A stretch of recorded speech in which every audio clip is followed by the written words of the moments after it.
সাহিবা, তোমার শখ মেহেন্দি পড়া, সামিহারও শখ মেহেন্দি পড়া, এছাড়া আর কি করে সামিহা? ছবি আঁকে। তাই? সামিহা ছবি আঁকে, গান গায়। গানও গাইতে পারে? আমি মাঝে মাঝে গান গাই, গজল গাই। তুমি গজল গাও, আমি কিন্তু তোমার গজল শুনবো।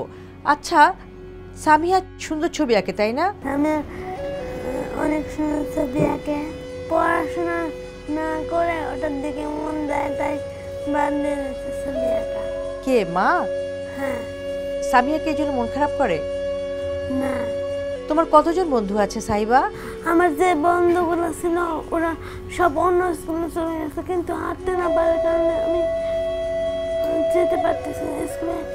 আবার নতুন করে যে পড়াশোনা শুরু করবো এটা পারতেছি না। সাহিবা, তুমি তো অনেক সুন্দর গজল গাও, এই গজল গাওয়া কোথা থেকে শিখেছো? বিভিন্ন টিভি থেকে শিখেছি। সাহিবার সবচেয়ে পছন্দের কাজ কোনটা? আমার সব থেকে শখের কাজ হলো গান গাওয়া, গজল গাওয়া আর পড়াশোনা করা। আমি বড় হয়ে আদালতে কাজ করব, সকলের মুখ অর্জন করবো।